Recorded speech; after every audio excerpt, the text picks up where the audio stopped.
memang sulit, prosesnya memang panjang. Seperti tadi yang sudah sedikit Ibu ceritakan melalui Bapak Aziz, jadi memang panjang. Namun dari kisah perjalanan rohani Ibu ini, saya menangkap bahwa memang hidayah itu sebetulnya sudah dipancarkan terus oleh Allah.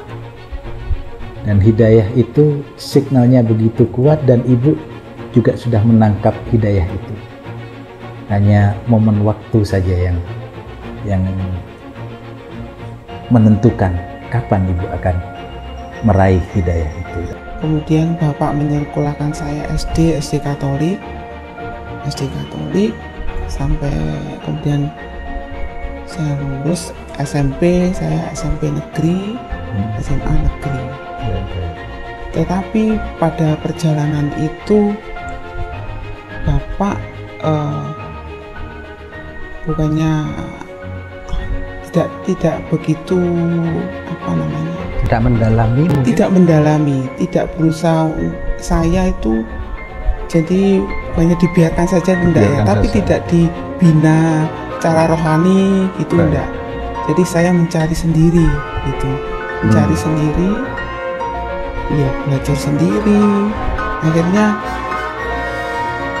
saya SMA memutuskan untuk dibaptis.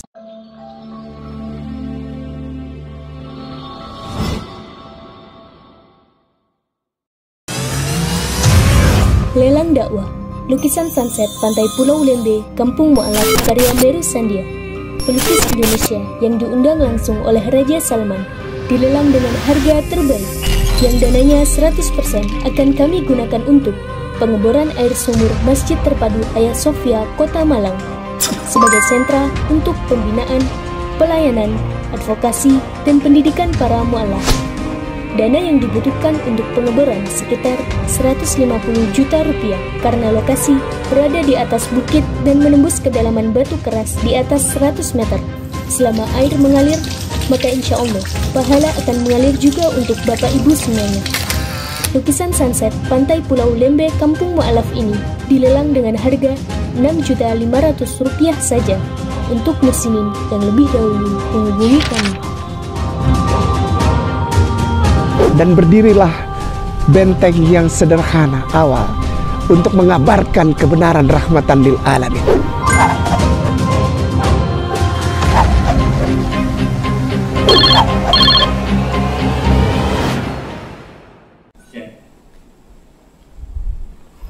Bismillahirrahmanirrahim. Assalamualaikum warahmatullahi wabarakatuh. Alhamdulillah. Asyhadu an la ilaha illallah wa asyhadu anna Muhammadar Rasulullah. Allahumma sholli ala sayyidina Muhammad wa ala alihi wa sahbihi ajmain. Pemirsa yang semoga dirahmati Allah Subhanahu wa taala. Setelah kita panjatkan puji syukur hari ini, malam ini, alhamdulillah ada seorang yang ingin mengikrarkan diri dalam sebuah pensyahadatan, artinya menjadi saudara seiman kita. Di sebelah saya ada Ibu dari Surabaya yang kecilnya dia bukan seorang yang muslim, mulai SD, SMP dan seterusnya. Namun pada perjalanan hidupnya beliau mencari tentang hubungan manusia dengan Tuhan, tentang apakah Yesus itu Tuhan ataukah Rasul.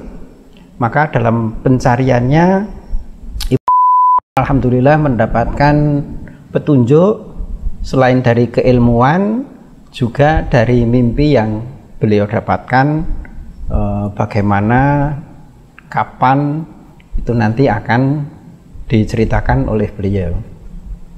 Untuk itu marilah kita dengarkan sejenak pengalaman spiritual dari teman kita, teman seiman yang akan segera melakukan pensyahadatan pada malam hari ini. Selamat malam. Mbak. Monggo silahkan diceritakan mulai awalnya sehingga bagaimana Ibu tertarik untuk menjadi seorang muslimah. Monggo Ibu. Ya, baik. Berawal dari saya, dari keluarga yang istilahnya broken home ya Pak ya, waktu itu. Nah, Bapak Ibu, Bapak Kristen, Ibu Muslim pada saat itu. Kemudian mereka berpisah semenjak saya usia 4 tahun. 4 tahun, ya. Baik. Saya 2 bersaudara. Jadi, Saya dengan adik saya cowok.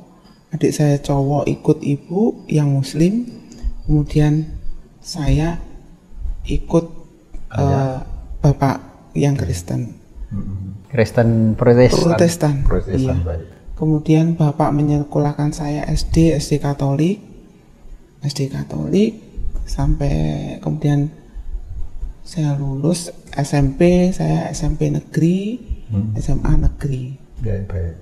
Tetapi pada perjalanan itu bapak bukannya tidak begitu Tidak mendalami mungkin. tidak mendalami, tidak berusaha. Saya itu jadi bukannya dibiarkan saja tidak ya, tapi tidak dibina cara rohani gitu enggak. Jadi saya mencari sendiri gitu, mencari sendiri, ya belajar sendiri. Akhirnya saya SMA memutuskan untuk dibaptis. Dibaptis secara Jadi, Katolik. Kecilnya dulu belum dibaptis ya? Belum dibaptis. Jadi secara Katolik, dibaptis secara Katolik itu SMA. Kemudian setelah SMA saya kan melanjutkan kuliah di luar kota. Kemudian setelah lulus saya ketemu dengan suami yang Katolik. Sama-sama Katolik ini, calon suami ya? Sama-sama Katolik. Baik, okay. Nah, secara kehidupan saya jalani apa adanya, begitu, apa adanya. Ada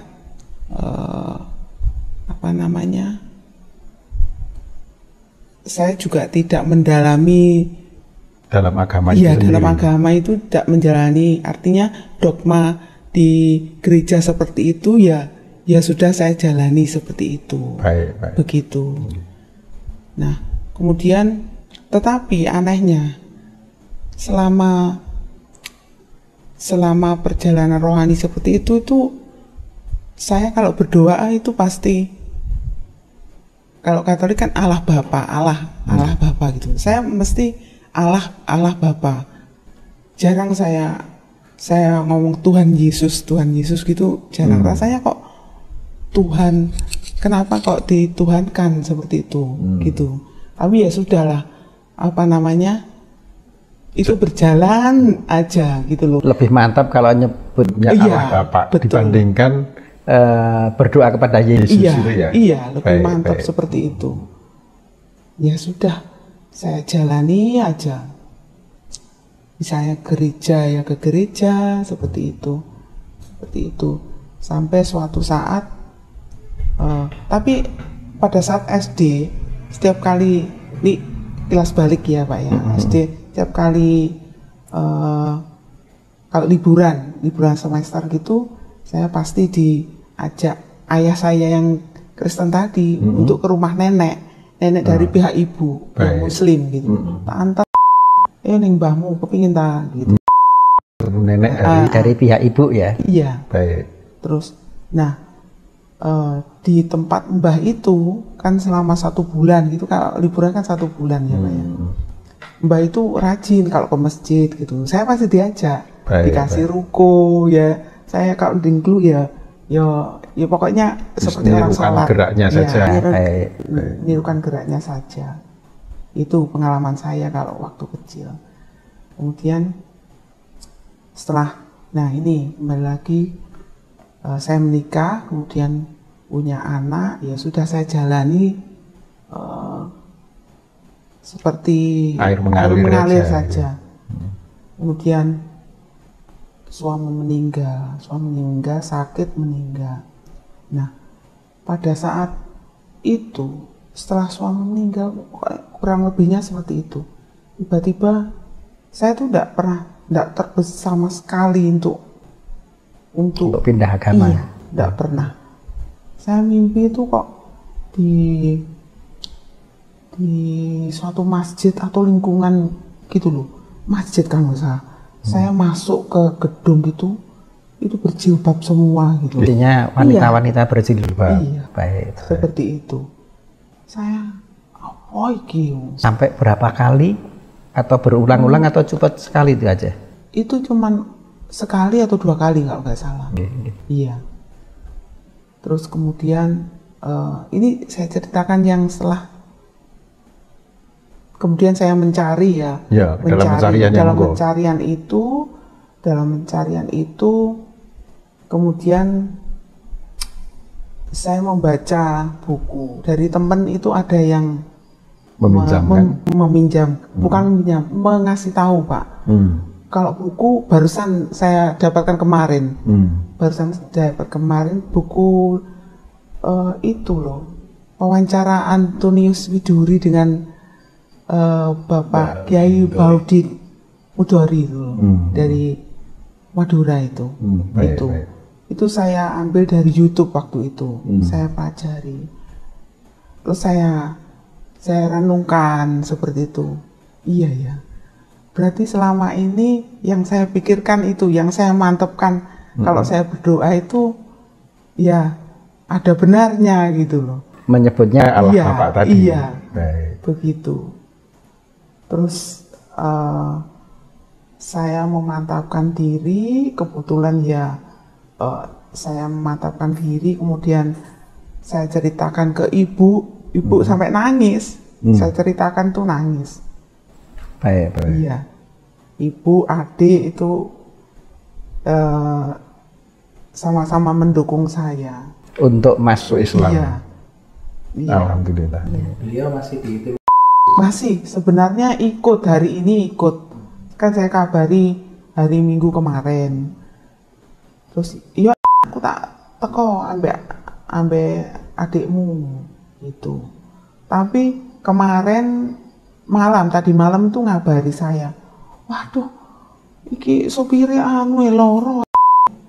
Ndak iso nganter. Yus Bu, nggak apa-apa, aku tak udah izin, ndak apa-apa aku. Wong saya sudah janjian dengan tim, saya nggak enak kalau membatalkan, kan sudah janji. Nggak apa-apa kok. Wong awalnya juga niat saya mau berangkat sendiri awalnya, tapi ibu pengen ikut mendampingi gitu loh Pak. Itu. Baik. Terus bagaimana bisa mengenal kami tim dari Mu'alaf Center Nasional Ayah Sofia, dari mana Ibu tahunya Bu? Awalnya itu saya buka YouTube seperti itu, buka YouTube. Terus kemarin tuh saya memantapkan hari Sabtu kemarin. Sebelumnya saya ndak ke websitenya ini sebenarnya. Saya tuh langsung ke rumah singgah Mu'alaf itu di Ponorogo nomor 39. Saya sudah ke sana loh. Kok sepertinya gedungnya itu tidak dipakai gitu loh. Sudah lama. Yang dekatnya RKZ itu loh Pak. Iya, daerah situ. Nah itu katanya di situ menurut informasi dari mana gitu loh. Itu sering mensahadatkan di situ. Ya sudah saya ke situ. Loh kok enggak? Kok kosong gitu. Terus saya pulang. Terus saya buka-buka. Sebenarnya saya sudah buka-buka di Mu'alaf Center dan Dukuh Pakis nggak salah. Dukuh Pakis, Mu'alaf Center Surabaya, Dukuh Pakis. Tapi kok jauh gitu, jauh. Nyari alamatnya yo jauh. Terus pulang wes aku pulang saya kebetulan situ ada WA-nya kan, yang Duko Pakis itu ada WA-nya. Nah saya WA, ternyata WA-nya Pak Ipung itu, saya WA gimana gitu. Tuh setelah bla bla bla bla bla, maaf Pak, saya dari tadi ngomong kok nggak tahu siapa Bapak. Terus Pak Ipung menjawab, saya Ipung Atria Bu. Loh Pak Ipung toh, saya sudah sering melihat di YouTube Pak kalau Pak Ipung itu. Pak Ipung, Pak Agustan, Pak Dondi, terus banyak ya.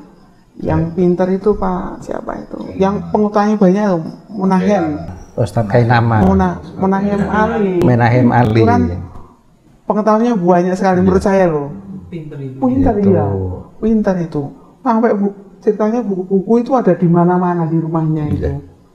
Ya beberapa kali kesini Ustadz Menahem Ali itu. Oh iya. Nah itu dari YouTube itu semakin saya memantapkan diri gitu. Baik. Gitu. Jadi pemirsa yang dirahmati oleh Allah Subhanahu wa taala, kita sudah mendengarkan Ibu ini benar-benar mantap, benar-benar berniat, bahkan sudah mengunjungi beberapa tempat untuk melakukan syahadat. Tapi qadarullah akhirnya bersama tim MCN Ayah Sofia dan segera sudah mantap ya Bu ya untuk bersyahadat. Nanti akan dipimpin oleh Ustadz Dr. Lutfi Anwar Lutfi kebalik ya, oleh Dr. Anwar Lutfi. Dan ini luar biasa perjuangannya dalam hal memualafkan orang, memberikan petunjuk sampai pelosok-pelosok. Beliau ini jauh-jauh dari Sumeneb. Dari Sumeneb perjalanan sekian jam untuk menyambut baik kehadiran Bu ya. Terima kasih. 3 jam 4 jam. Setahun yang lalu alhamdulillah saya juga mensyahadatkan, namanya mirip dengan Ibu. Jadi Ibu asal sama. Enggak Ibu kan Bu. Iya. Ini Bu. Ya alhamdulillah 6 bulan yang lalu, 6 bulan yang lalu kurang lebih. Di bulan ini dialog dulu sama kami. Saya sampaikan, saya tidak akan mensyahadatkan kamu sebelum betul-betul kamu mantap ikhlas masuk dalam agama ini. Jadi, saya beri waktu 3 bulan untuk berdialog. Jadi kami dialog bertiga dengan sepupunya yang lebih dahulu mu'alafah, kebetulan ada di Tuban. Nah, alhamdulillah setelah dialog selama 3 bulan itu, akhirnya dia memantapkan diri untuk menjadi seorang muslimah. Tapi bukan saya yang mensyahadatkan, karena dia syahadatnya di dari tim Dewan Dakwah Agung yang mensyahadatkan. Alhamdulillah. Mudah-mudahan sampai sekarang beliau istiqomah dalam iman dan Islam. Amin. Demikian juga Ibu, mudah-mudahan setelah bersyahadat nanti istiqomah sebagai seorang muslimah, mukminah, bersama-sama kita di dalam iman. Insyaallah sebagai mukmin dan muslim ya, sampai kita menutup mata nanti. Insyaallah dengan rahmat Allah nanti kita bersama-sama akan berada di dalam jannah, dalam surga. Yang tentunya untuk bisa ke sana tidak cukup hanya sekedar kita mengikrarkan 2 kalimat syahadat, karena syahadat itu akan mengikat pada kewajiban yang lain. Jadi rukun Islam itu yang pertama adalah syahadat, yang insya Allah sebentar lagi kita akan ikrarkan bersama. Nah setelah itu kalau kita sudah bersyahadat, maka kita terikat dengan rukun yang kedua, yaitu menunaikan sholat 5 waktu. Alhamdulillah kalau nanti ditambah dengan sholat-sholat sunnah. Yang ketiga adalah membayar zakat. Jadi ketika kita diberi kemampuan oleh Allah, harta kita dalam setahun mencapai nisab, maka ada kewajiban untuk mengeluarkan zakat. Tidak diminta semuanya. Hanya 2,5% dari harta yang kita miliki selama 1 tahun itu wajib untuk dizakatkan. Kemudian melaksanakan puasa di bulan Ramadan, dan ketika kita diberi kemampuan oleh Allah adalah menunaikan ibadah haji. Insya Allah mudah-mudahan kita semua bisa melaksanakan rukun Islam itu dengan sempurna. Baik, mungkin sudah bisa kita segera, karena biasanya teman-teman kita, saudara-saudara kita, kok gak endang di syahadat, nanti kedahuluan malaikat maut katanya. Nah ini baiklah kita syahadat dulu. Mudah-mudahan dengan syahadat ini merupakan gerbang kehidupan yang baru bagi ibu untuk meraih kebahagiaan di dunia dan di akhirat. Dan jangan khawatir Bu, ketika ibu bersyahadat menjadi seorang muslimah ya, seluruh catatan kebaikan ibu, amal kebaikan ibu sebelum menjadi seorang muslimah itu dimasukkan oleh Allah sebagai amal baik ibu. Berbeda ketika seseorang belum menjadi seorang mukmin dan muslim, seluruh amal kebaikannya habitat a'maluhum fid dunya wal akhirah, tidak ada bekas. Tapi begitu seorang menerima Islam, bersyahadat asyhadu an la ilaha illallah wa asyhadu anna muhammadar rasulullah, semua kebaikan, amal ibadah, amal solih yang ibu lakukan sebelum menjadi seorang muslimah, ini Allah catat menjadi bagian dari catatan kebaikan ibu sejak ibu menjadi seorang muslimah ini. Jadi insya Allah jangan khawatir, istiqomah dalam iman dan Islam, insya Allah surga yang akan menjadi tempat kita semua nanti. Ampun, kita bisa mulai syahadat nih? Jadi tidak usah bersalaman, mungkin untuk bisa diwakili salamannya sama Ibu Aziz mawon nggih. Karena kalau dengan saya bukan Bukhrin. Bisa ditirukan ya Bu ya? Iya. Saya bacakan lafal utuhnya dulu. Bismillahirrahmanirrahim.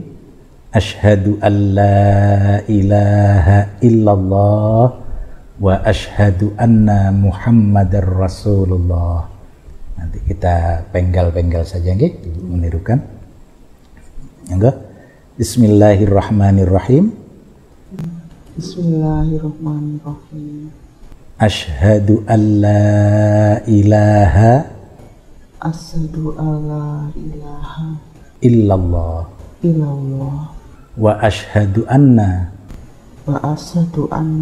Muhammadar Rasulullah. Aku bersaksi tiada Tuhan yang layak disembah, yang layak diibadahi, yang layak dipatuhi, kecuali hanya Allah.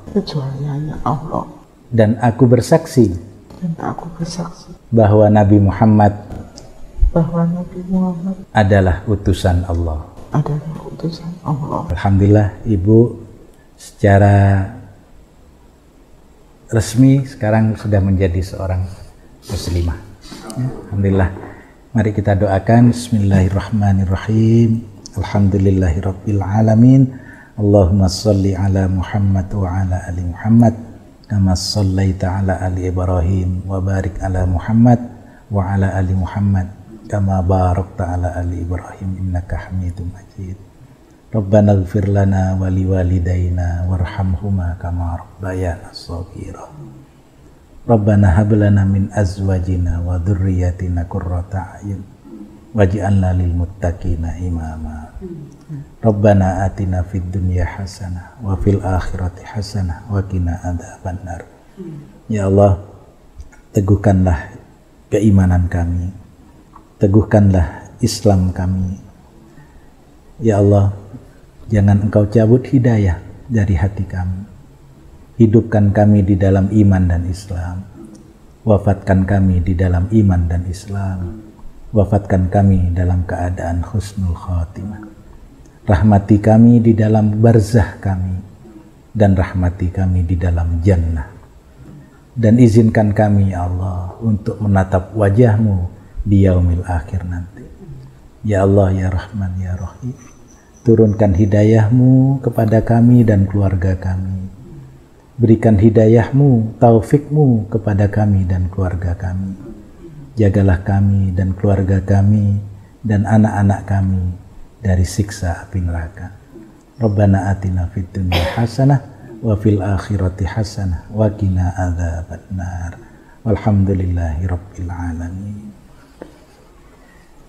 Jadi alhamdulillah Bapak Ipong Atria, Bapak Aziz, Ibu dan Ibu, alhamdulillah. Jadi untuk bersyahadat itu memang sulit, prosesnya memang panjang. Seperti tadi yang sudah sedikit Ibu ceritakan melalui Bapak Aziz, jadi memang panjang. Namun dari kisah perjalanan rohani Ibu ini, saya menangkap bahwa memang hidayah itu sebetulnya sudah dipancarkan terus oleh Allah. Dan hidayah itu signalnya begitu kuat dan Ibu juga sudah menangkap hidayah itu. Hanya momen waktu saja yang menentukan kapan Ibu akan meraih hidayah itu. Dan alhamdulillah melalui perjuangan, melalui perjalanan yang begitu panjang, dan bahkan Ibu mengisahkan tadi, saya tidak pernah berdoa, saya tidak pernah mohon kepada Tuhan Yesus, tapi langsung kepada Allah. Dan hal ini pun seperti yang dilakukan oleh para nabi, khususnya Nabi Yesus atau Nabi Isa alaihissalam. Jadi dalam keadaan sulit pun Nabi Isa ini justru mendekat, memohon kepada Allah, berdoa. Sehingga seringkali kalau hal-hal seperti itu kan bisa kita jadikan bahan perenungan sebetulnya. Sungguh aneh kalau ada orang yang dipertuhankan kok masih memohon pertolongan kepada Tuhan yang lain. Jadi Nabi Isa sendiri sudah menyampaikan para nabi sebetulnya hakikatnya satu, tauhid. Jadi kalau nanti Ibu sempat, mungkin Ibu masih hafal ya, beberapa bagian dalam Bible, yaitu di dalam Injil Yohanes pasal 17 ayat 3 misalkan. Inilah hidup yang kekal itu, yaitu bahwa mereka mengenal Engkau satu-satunya Allah yang benar. Nah, ini kan sebetulnya syahadat kan? Mengenal Engkau satu-satunya Allah yang benar. Asyhadu alla ilaha illallah. Tidak ada Tuhan, jadi tidak ada ilah. Tidak ada sesembahan yang layak untuk disembah, yang layak untuk dipatuhi, yang layak untuk ditaati, yang layak untuk kita mintai pertolongan, illallah, kecuali hanya Allah. Dan yang kedua, syahadat Rasul ini, ya. Satu-satunya Allah yang benar, ini syahadat tauhid, sama seperti tadi, asyhadu alla ilaha illallah. Dan syahadat Rasulnya ketika periodenya Nabi Isa, dan mengenal Yesus Kristus yang telah Engkau utus. Jadi Yesus Kristus adalah utusan, sama seperti Nabi Ibrahim alaihissalam atau Abraham, itu pun utusan Allah. Sama seperti Nabi Musa alaihissalam, beliau pun utusan Allah. Nabi Yesus pun utusan Allah. Dan terakhir adalah Nabi Muhammad sallallahu alaihi wasallam. Inilah penutup para nabi dan Rasulullah. Ini yang harus kita pegang teguh, kita kuatkan betul, sehingga dalam Al-Quran itu jelas. Di dalam surah Ali Imran, Allah menegaskan kita sebagai Muslim ini punya kewajiban untuk berdakwah. Berdakwah kepada ahlul kitab. Apakah mereka yang mengaku sebagai Yahudi ataupun yang mengaku sebagai Nasrani. Apa dakwahnya?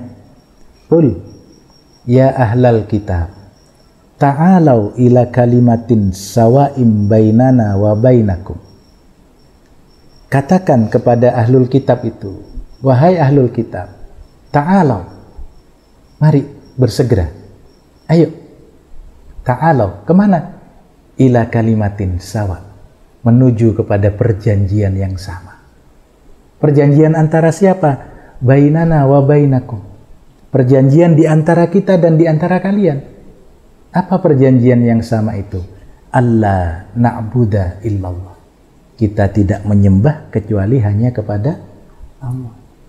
Satu-satunya Tuhan, kata Yesus. Allah satu-satunya Tuhan yang benar. Allah na'buda illallah wa la nusyrika bihi syai'a, dan jangan sekutukan Allah dengan apapun. Jangan sekutukan Allah dengan para nabi, jangan sekutukan Allah dengan Yesus, jangan sekutukan Allah dengan Nabi Muhammad.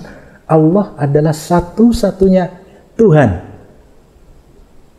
tempat kita bergantung. Allahus Samad. Jadi jangan sekutukan Allah dengan yang lain. Jadi semuanya harus kepada Allah saja. Allah na'budu illallah wa la nusyrika bihi syai'a. Dan yang ketiga, wala yattakhidha ba'duna ba'don arbabam min dunillah. Dan kita tidak menjadikan sebagian di antara kita sebagai arbaban, sebagai Tuhan-Tuhan tandingan bagi Allah. Jadi mungkin nanti ibu, saya akan patuh hanya kepada Pak Anwar, Pak Dr. Lutfi. Kalau katanya Pak Dr. Lutfi tidak begini, ya saya tidak mau. Padahal pendapat saya ini ternyata bertentangan dengan Al-Quran dan hadis. Maka kalau sudah seperti itu, ini berarti menjadikan saya ini sebagai tandingan bagi Allah. Jadi tinggalkan. Jadi seorang muslim tidak boleh fanatik golongan. Seorang muslim tidak boleh fanatik yang buta. Apakah terhadap seorang kiai, ulama A, ulama B, dan sebagainya. Kita hanya fanatik kepada Al-Quran dan Sunnah. Kalau pendapat saya bersesuaian dengan Al-Quran, maka itulah yang harus kita petik. Tapi kalau bertentangan dengan Al-Quran, tinggalkan. Nah, jadi mungkin nanti ibu akan menghadapi dalam perjalanan sebagai seorang muslimah, loh kok begini ya, ini yang benar yang mana? Yang benar adalah yang sesuai dengan Al-Quran dan As-Sunnah. Nah, menurut si A begini, menurut si B begini. Nah, ada hasanah. Kalau ada perbedaan pendapat di dalam urusan yang cabang, ya, misalkan kok ada yang berpuasanya ini 30 hari, ada yang 29, ya, karena memang metode pemulainya beda. Nah, ini khazanah keilmuan di dalam Islam. Ada yang dalam sholat ketika Fatihah, membaca Fatihah, ada yang bismillahnya keras, bismillahirrahmanirrahim. Ada yang langsung diawali alhamdulillahi rabbil alamin. Nah, ini hazanah, ini ada ilmunya semua. Kenapa kok dibaca keras, kenapa kok yang satunya sir, pelan, tidak terdengar oleh makmum. Nah, iya.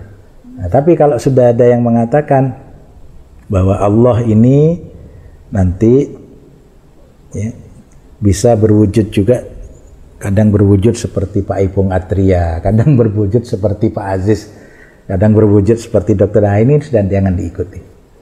Jadi ada hal-hal yang memang kita harus siap untuk berbeda dan terus menggali ilmunya, tapi ada hal-hal yang kita tidak boleh berbeda. Apa itu? Tauhid. Bahwa Qul huwallahu ahad, bahwa Allah itu Maha Esa, Allahus Samad, Allah yang kepadanya semuanya membutuhkan pertolongan. Lam yalid, Allah tidak beranak, walam yulad, dan tidak diperanakkan, walam yakul lahu kufuwan ahad, tidak ada satupun yang serupa dengan Allah. Inilah yang harus kita pegang menjadi pedoman kita untuk mengarungi kehidupan ini supaya selamat sampai menuju ke surga Allah. Jadi teguh tauhidnya. Dan yang kedua, seperti yang saya katakan tadi, ibu sudah memulai babakan baru Dan jangan khawatir, babak baru di dalam Islam ini ibu mempunyai banyak bonus. Jadi amal kebaikan yang ibu lakukan sebelum menjadi muslim, ini akan dimasukkan oleh Allah, diperhitungkan menjadi amal kebaikan ibu. Inilah keuntungan menjadi seorang mu'allaf. Nah, tapi kalau ibu bertahan di dalam non-muslim tadi, maka semua amal ibu itu akan hangus sia-sia.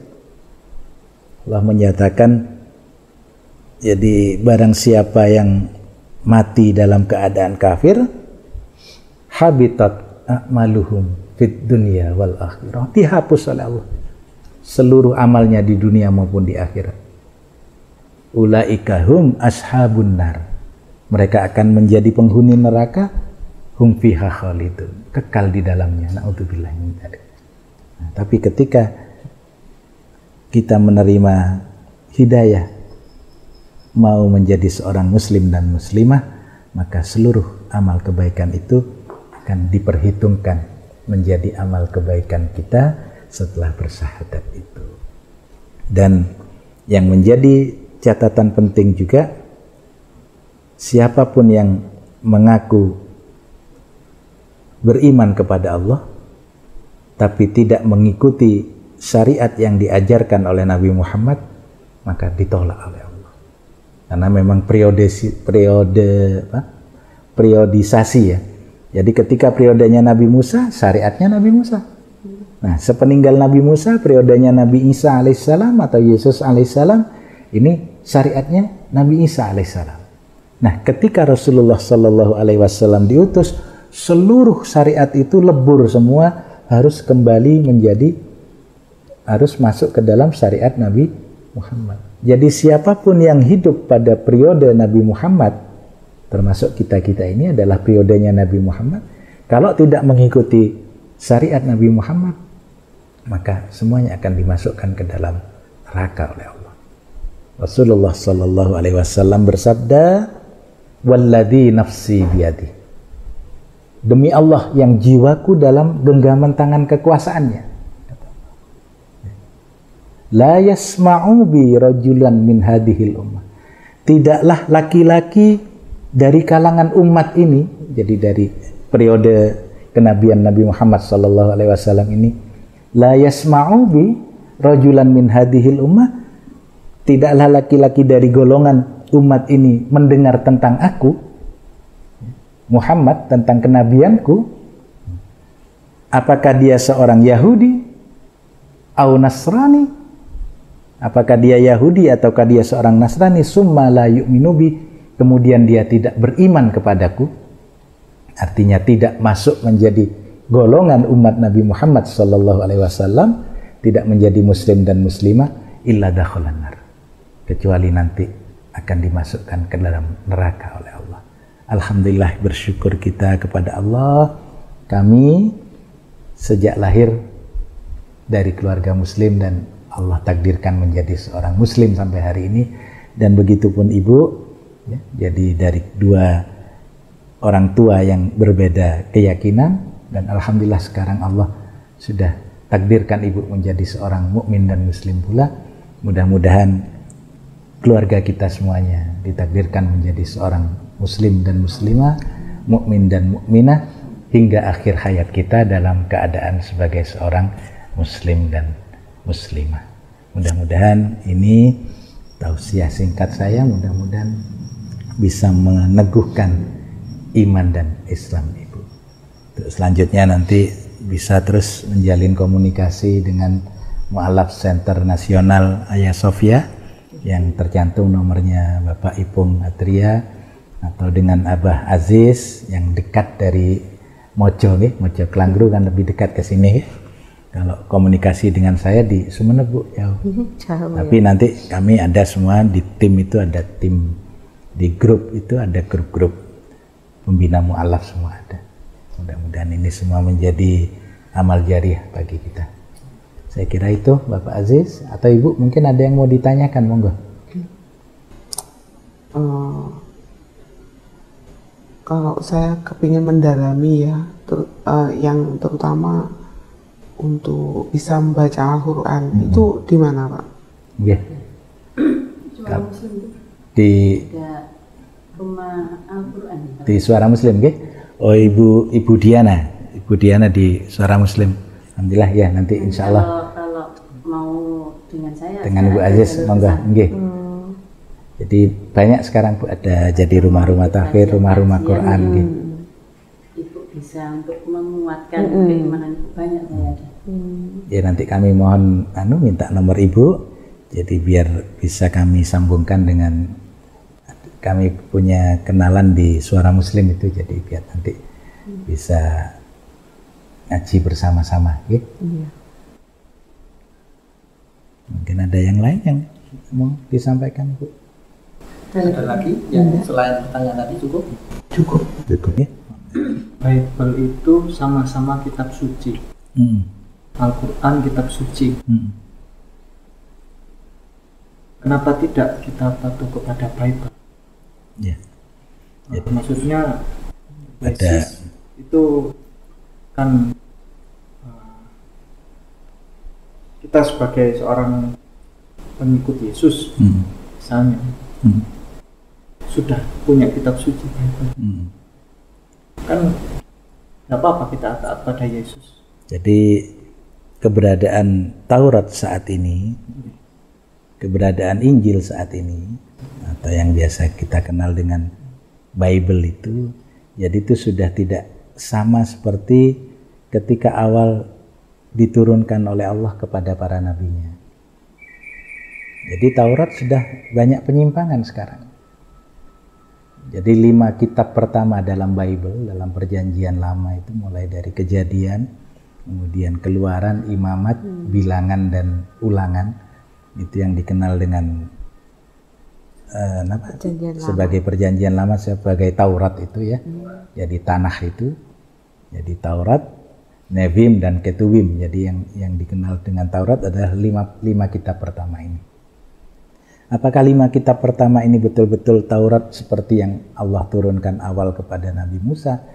Jawabannya sudah tidak, karena di dalamnya sudah banyak penyimpangan-penyimpangan, banyak tahrif, jadi campur tangan manusia yang menambahkan, mengurangi ke dalamnya.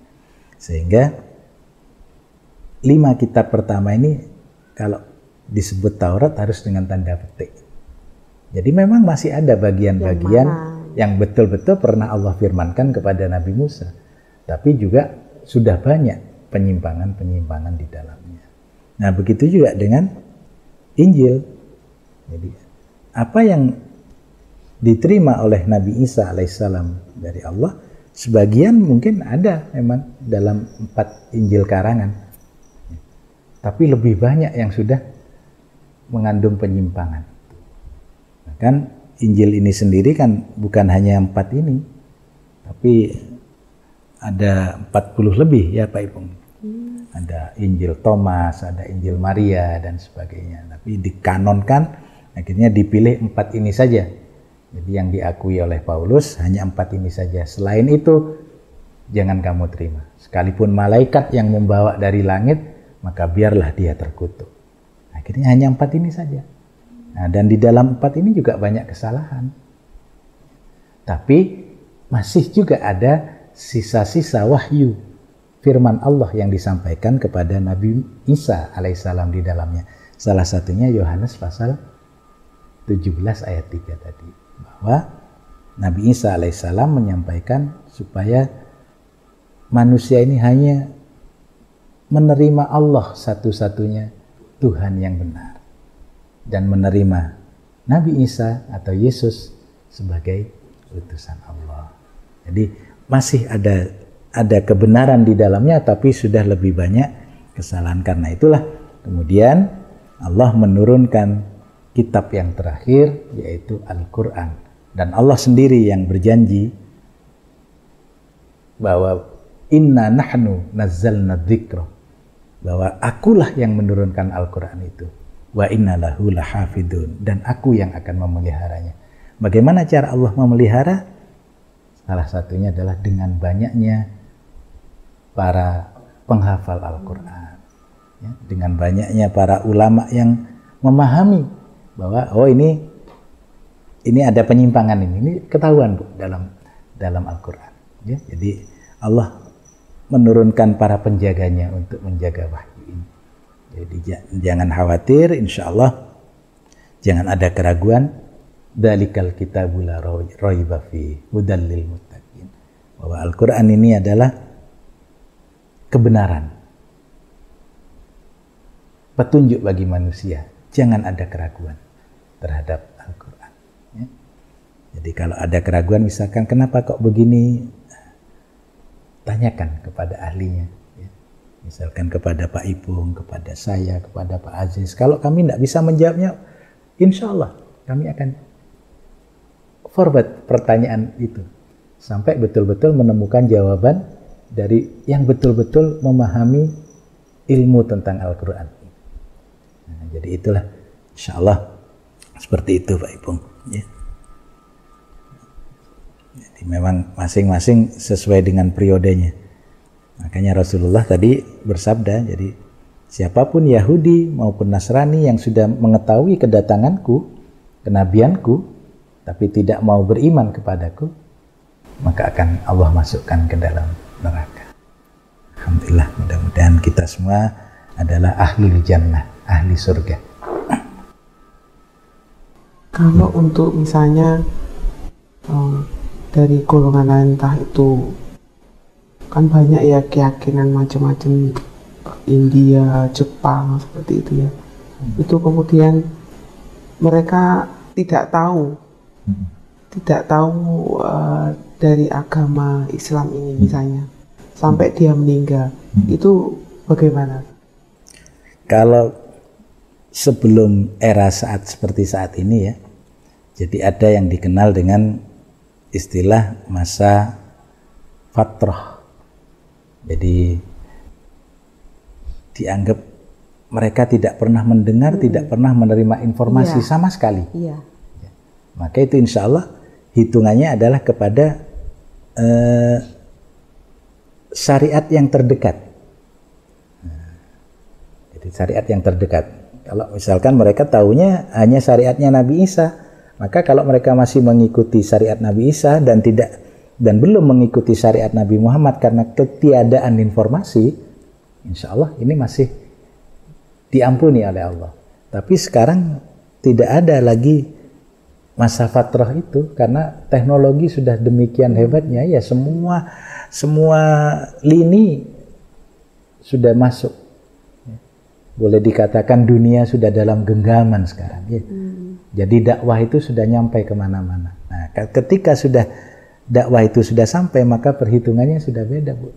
Jadi ketika orang Jepang masih bertahan dengan Shintonya, kemudian orang India dengan Sikhnya, dengan Hindunya, dengan Budanya, maka sama seperti itu tadi. Jadi mereka tergolong kepada apa? Lam yakunil ladina kafaru min ahlil kitab wal musyrikina munfikina fi nari jahannam. Jadi orang-orang kafir itu innal ladina kafaru min ahlul kitab. Jadi ada orang kafir dari golongan ahlul kitab. Siapa mereka? Yang pertama Yahudi, yang kedua Kristen, Nasrani, ya.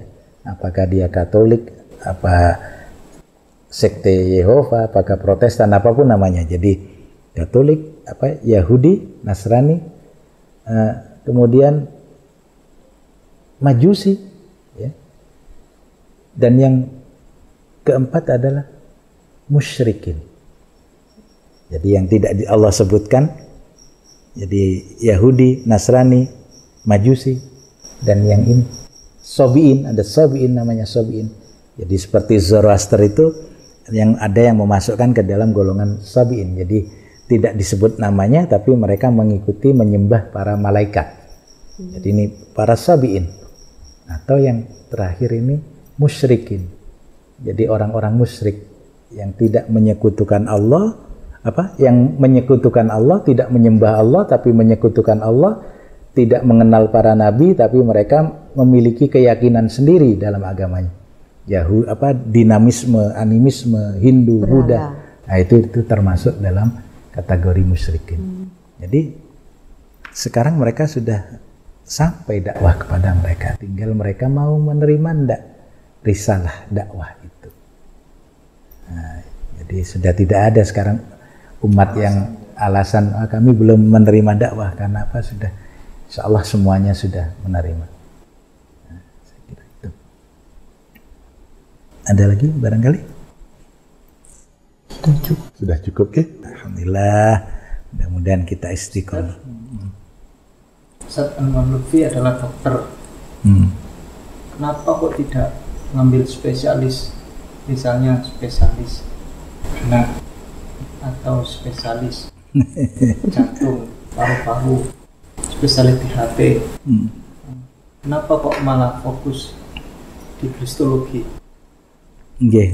Mungkin sudah ya, kita biar berbagi gitulah.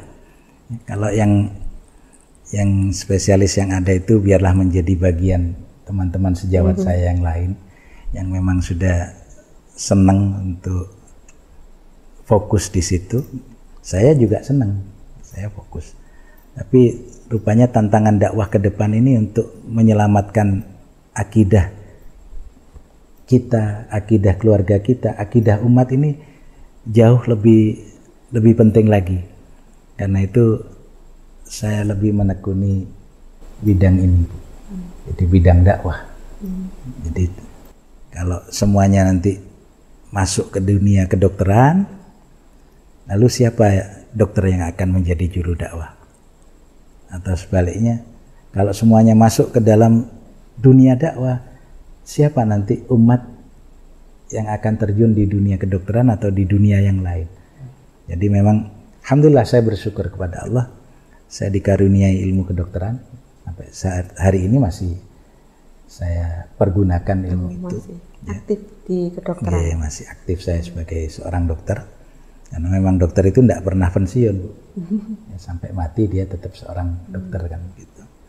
Dan alhamdulillah ilmu itu bisa saya pergunakan juga untuk berdakwah, jadi khususnya dalam dunia perbandingan agama. Dan sejak saya masuk di kedokteran, saya memang sudah dituntun oleh Allah untuk bertemu dengan seorang pakar kristologi, yaitu Abdullah Wasi'an. Allahumma yarham, beliau sudah wafat. Jadi ketika saya SMA, saya mendengar ceramahnya Kiai Haji Abdullah Wasi'an di kota asal saya, di Probolinggo. Jadi beliau waktu itu dakwah menjadi khotib Idul Adha. Yang beliau bahas adalah tentang anak yang dikorbankan oleh Nabiullah Ibrahim. Jadi ternyata dari ceramah beliau saya tahu ada kesalahan di dalam kitab Kejadian pasal 22 ayat 2. Bahwa bukan Ishak yang dikorbankan, tapi Ismail. Nah, saya kok tertarik. Nanti kalau saya kuliah di Surabaya, saya akan cari Kiai Abdullah Wasi'an ini, saya mau ngaji. Dan alhamdulillah saya dipertemukan oleh Allah dengan beliau, dengan almarhum Abdullah Wasi'an. Kurang lebih 9 tahun saya berguru kepada Allahumma yarham Kiai Haji Abdullah Wasi'an di rumah beliau itu. Nah, saya kira itu Pak Ibu. Barangkali gitu. Cukup gitu? Ya, alhamdulillah. Enggak. Kita tutup dengan doa penutup majelis.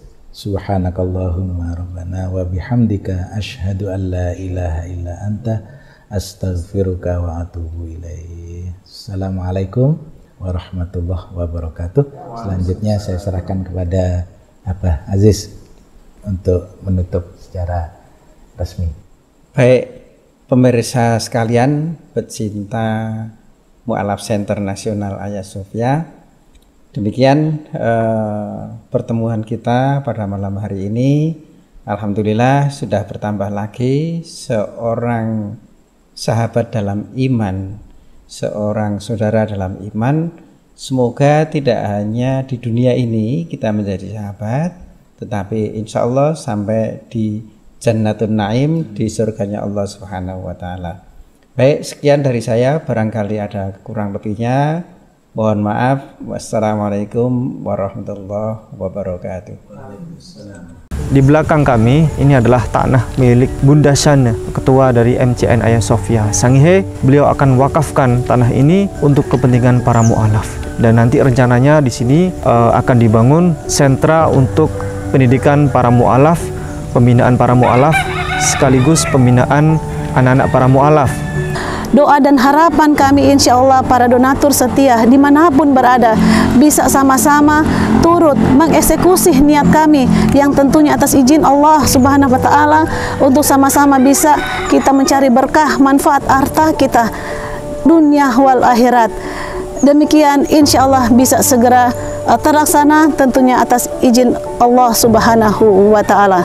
Demikian. A'udzu billahi minasy syaithanir rajim. Bismillahirrahmanirrahim. Innal ladzina amanu wal ladzina hajaru wa jahadu fi sabilillah